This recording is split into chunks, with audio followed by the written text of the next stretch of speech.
बिस्मिल्लाहिर्रहमानिर्रहीम। अस्सलाम वालेकुम students, welcome to my YouTube channel learn with Numan. आज की इस वीडियो के अंदर हम देखेंगे अपना इन इलास्टिक यानी इन टू डायमेंशंस। ठीक है, तो आप लोगों से गुजारिश है कि चैनल को लाजमी सब्सक्राइब करें और वीडियोस अपने फ्रेंड से जरूर शेयर करें। तो स्टूडेंट्स, बेसिकली जो इन इलास्टिक होते हैं, ये ऐसे कोलियंस होते हैं जिसके अंदर काइनेटिक एनर्जी ऑफ सिस्टम क्या रहे, कंजर्व ना रहे।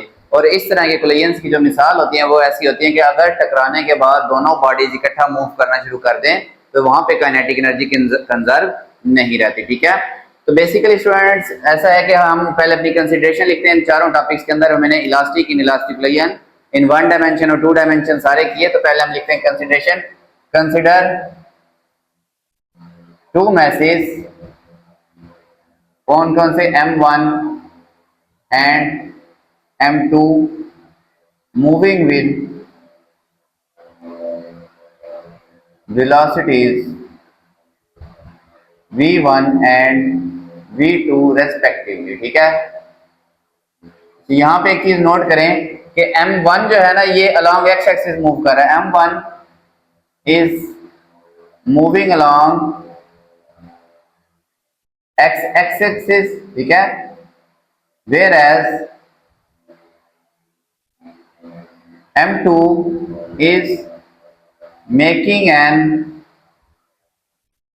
Angle theta with x axis. यानी कि M2 की जो हरकत है ना वो किस तरह है कि ये एक्स एक्सिस के साथ पहले क्या बना रहा है, थीटा बना रहा है। ठीक है, तो याद रखें इसके दो कंपोनेंट्स होंगे, यहाँ पे ये कोलाइड करेंगे। ठीक है, यहाँ पे क्या होगा स्टूडेंट्स, कोलिजन होगा। यहाँ पे क्या होगा, कोलिजन। लेकिन इस पॉइंट से पहले ये V2, ये देखिए ये V2 है।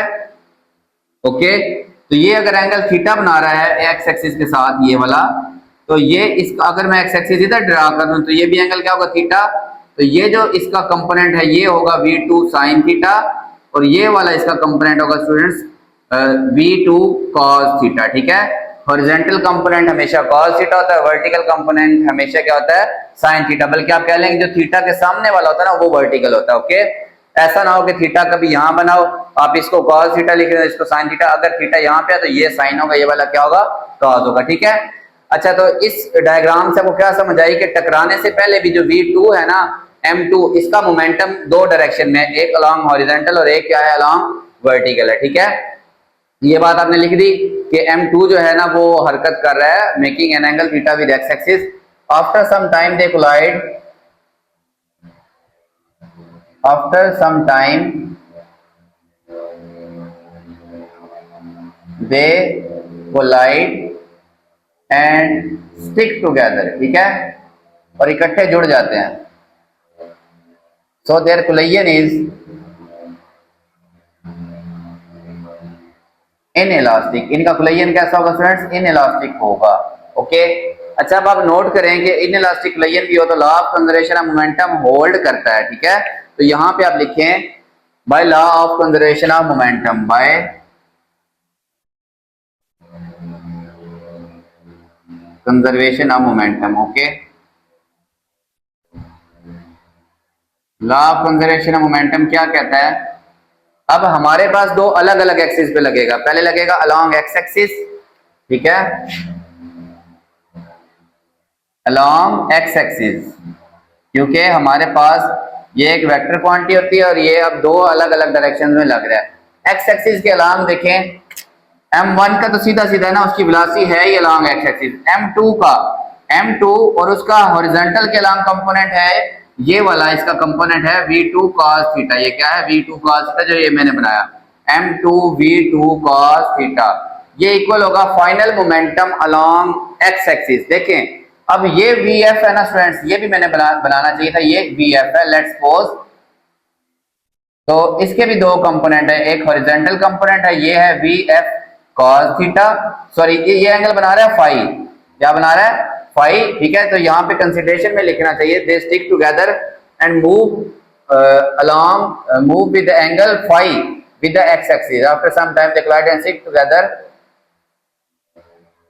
मेकिंग एंगल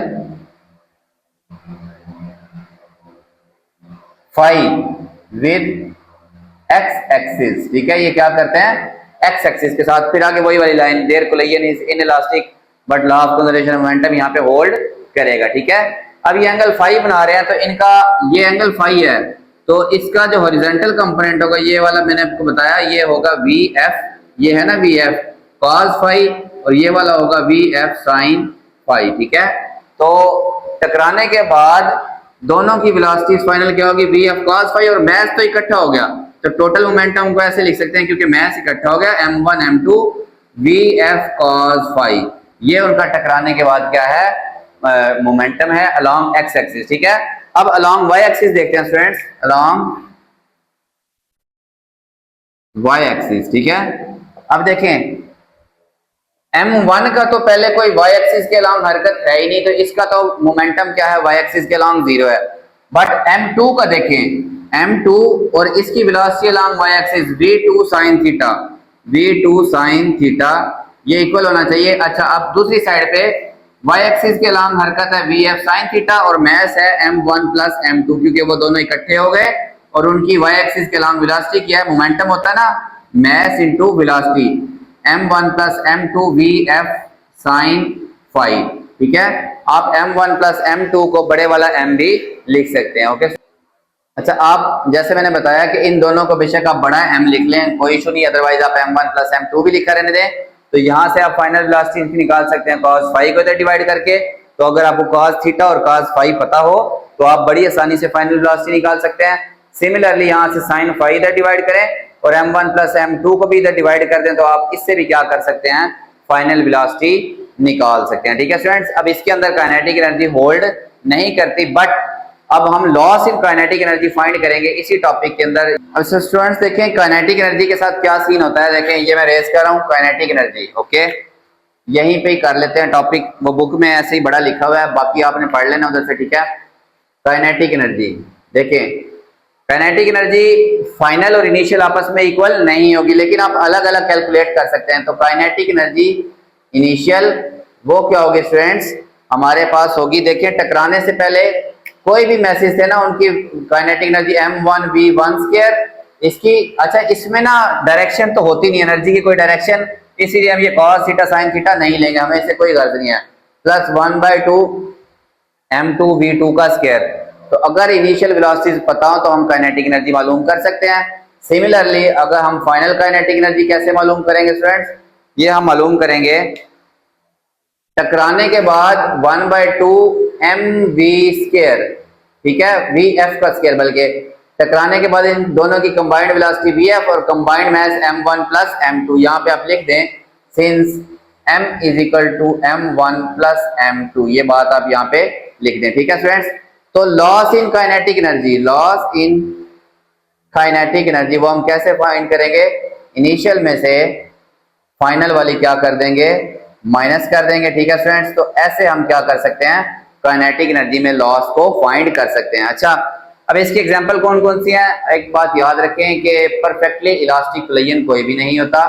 जब जैसे दो गाड़ियां टकराती हैं वो भी इनइलास्टिक कोलिजन होता है। क्यों इलास्टिक नहीं होता, यानी कि इनइलास्टिक होता है, क्यों, क्योंकि देखें उसमें साउंड भी आती है, तो हमारी एनर्जी साउंड में कन्वर्ट हो गई। साउंड भी बेसिकली फॉर्म ऑफ एनर्जी तो है, लेकिन काइनेटिक एनर्जी लॉस हो गई। ठीक है, उसके अलावा साउंड में चेंज हुई, बॉडी को डी शेप करने में दो गाड़ियां टकराएंगी तो डेफिनेटली वो तोड़ फोड़ होगी, वो तोड़ फोड़ करने के लिए भी एनर्जी रिक्वायर्ड होगी, तो एनर्जी कुछ हमारी उसमें चली गई, कुछ ब्रेकिंग में चली गई एनर्जी, तो इस तरह हमारी जो एनर्जी है ना वो क्या हो जाती है, लॉस हो जाती है। ठीक है, कोई और मिसाल देख लें, बैट बॉल को हिट करता है तो साउंड आती है, जैसे वो कमेंटेटर कहता है it made a lovely sound. ठीक है, तो वो साउंड कहाँ से आई, बेसिकली हमारी जो बैट की काइनेटिक एनर्जी है वो किस में कन्वर्ट हुई, साउंड एनर्जी में। इसके अलावा वो किस में कन्वर्ट हुई, देखिए बॉल कुछ ना कुछ मोमेंटेरली डी शेप होती है। ठीक है, तो बॉल को डी शेप करने के लिए भी वो एनर्जी चाहिए। इसके अलावा क्या होता है, बॉल डी शेप करने के अलावा बॉल के ऊपर जो निशान पड़ता है, जो भी रगड़ वगैरह आती है, हीट पैदा होती है। ठीक है स्टूडेंट्स, तो वो भी हीट हमारी कहाँ से आती है, हमारी एनर्जी जो है वो हीट में क्या हुई, कन्वर्ट। तो इस तरह की जो तमाम कोलिजन है ये क्या है, इनइलास्टिक कोलिजन है। ओके स्टूडेंट्स, ये हमारी डेली लाइफ की क्या है, एग्जांपल है। तो ये आपका जो कोलिजन वाले हैं टॉपिक, जो ये मैंने इलास्टिक और इनइलास्टिक की 4 वीडियोस के अंदर कंप्लीट कर दी है, आपने ये चारों वीडियोस देखनी है। ठीक है, आपको ये इसी प्लेलिस्ट के अंदर मिलेंगी। आप लोगों से गुजारिश है कि चैनल को लाजमी सब्सक्राइब करें और वीडियोस को अपने फ्रेंड्स से जरूर शेयर करें। अल्लाह हाफिज़ स्टूडेंट्स।